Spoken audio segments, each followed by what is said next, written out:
ఔరంగజేబ్ ఒక ఫర్మునా జారీ చేస్తారు, హిందూ దేవాలయాలను ధ్వంసం చేయాలి.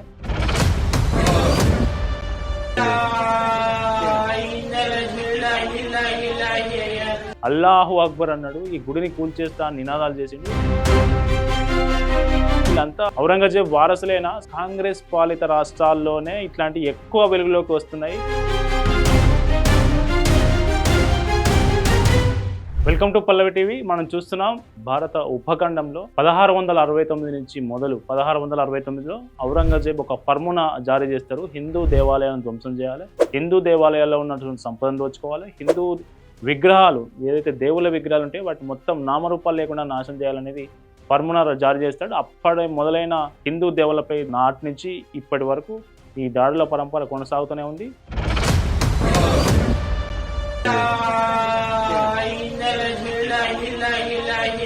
ఇప్పటికి కూడా జరగడానికి కారణం ఇప్పుడు మనం పాలించే పాలకులు.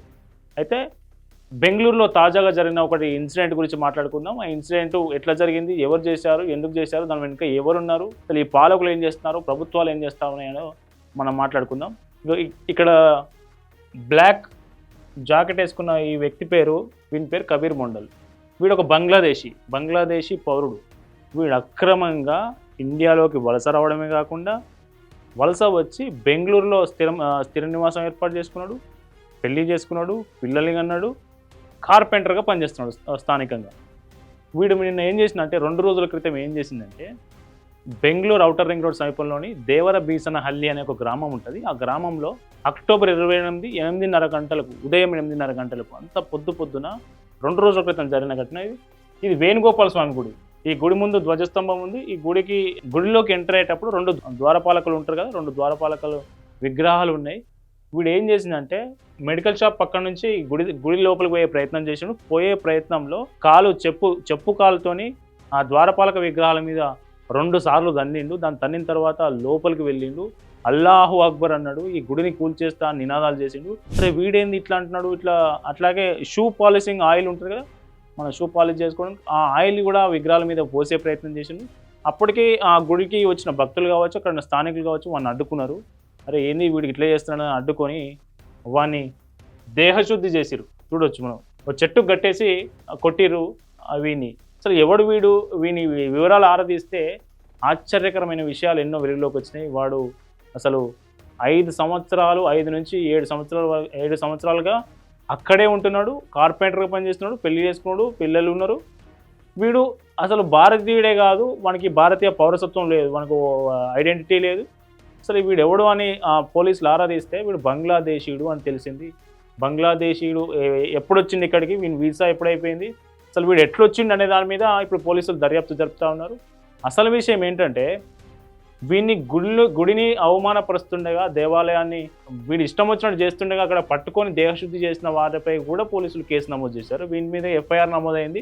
ఇది ఇటు వస్తే వీడిని పట్టుకొని దేహశుద్ధి చేసినందుకు కూడా పోలీసుల స్థానికుల మీద ఎఫ్ఐఆర్ చేయడం ఇప్పుడు ఆ రాష్ట్రంలో తీవ్ర సంచలనంగా మారింది. దీన్ని వివిధ వర్గాలు ఖండిస్తున్నాయి కూడా. మనం వీడియో కూడా చూడొచ్చు, వాడు ఏం చేసిండు అనేది ఇక్కడ చూడండి. వాడు ಫಸ್ಟ್ ನಿನಾದಾలు చేసుకుంటూనే పోతున్నాడు ಗುಡಿలోకి.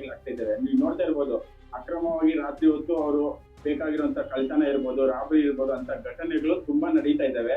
ఉదయమే తెల్లవారుజామునే ఒక హిందూ వేణుగోపాల స్వామి గుడి అత్యంత పవిత్రంగా భావించే ఆ చుట్టుపక్కల వాళ్ళు నిత్యం వందల సంఖ్యలో ఆ దేవుణ్ణి దర్శనం చేసుకునే భక్తుల మనోభావాలు దెబ్బతీసేలా ఆ గుడిని అపవిత్రం చేస్తూ, ద్వారపాలక విగ్రహాల మీద చెప్పు కాలుతో దంతూ, ఆ షూ ఆయిల్ విగ్రహాల మీద పోస్తూ, లోపలికి వెళ్ళి అల్లాహు అక్బర్ అంటూ, అసలు ఎవరు వీళ్ళు, ఎందుకు వచ్చిర్రు, బంగ్లాదేశ్ నుంచి వీనికి బెంగళూరులో ఏం పని, వీడు ఎవరు రాణిస్తాడు, మళ్ళీ వీళ్ళు ఎట్లుంటున్నారు అనేది పెద్ద ఇష్యూగా మారింది.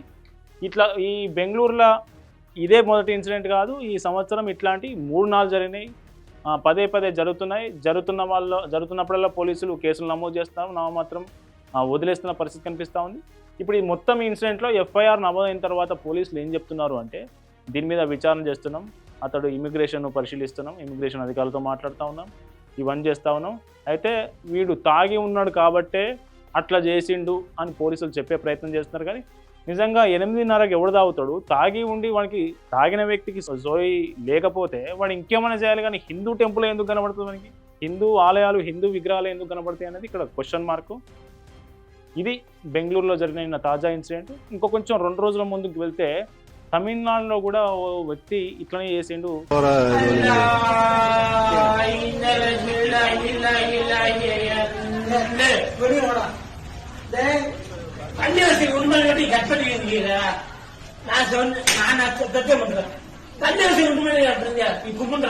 తమిళనాడులోని ఒక ప్రాంతంలో ఇప్పుడు అజ్మల్ ఖాన్ అనే వ్యక్తి గణేష్ టెంపుల్ లోపలికి వెళ్ళి అల్లా ఇలల్లాహ అల్లాహు అక్బర్ అని నమాజ్ చేస్తున్నాడు.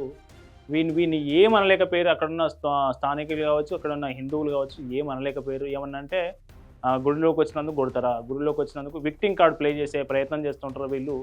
అజ్మల్ ఖాన్ అనే వ్యక్తి హిందూ టెంపుల్లోకి, అది ఆది దేవుడైనటువంటి గణేష్ టెంపుల్లోకి వెళ్ళి అల్లాహు అక్బర్ అంటూ 4 సార్లు నమాజ్ చేయడం.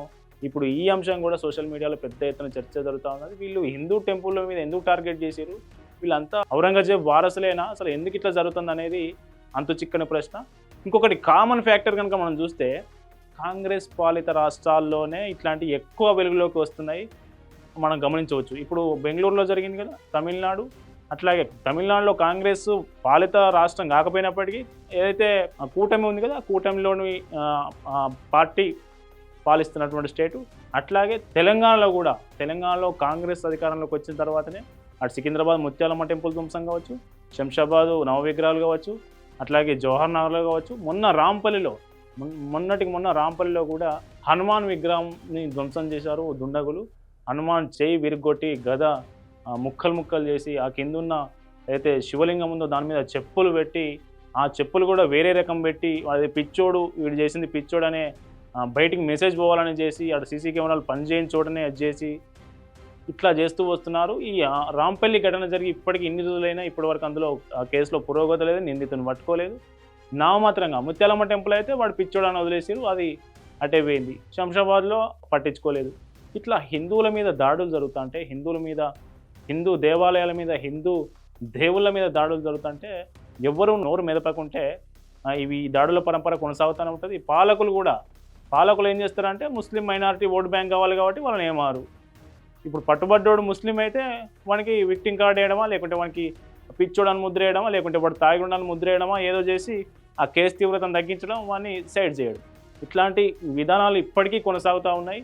ఈ అంశాల మీద, హిందూ దేవుళ్ళ ఆలయాల మీద, హిందూ దేవుళ్ళ విగ్రహాల మీద దాడులు జరగడాన్ని మీరు ఎలా సమర్థిస్తున్నారు, మీరు ఎలా చూస్తున్నారు కింద కామెంట్ చేయండి. Stay tune to Pallavi TV.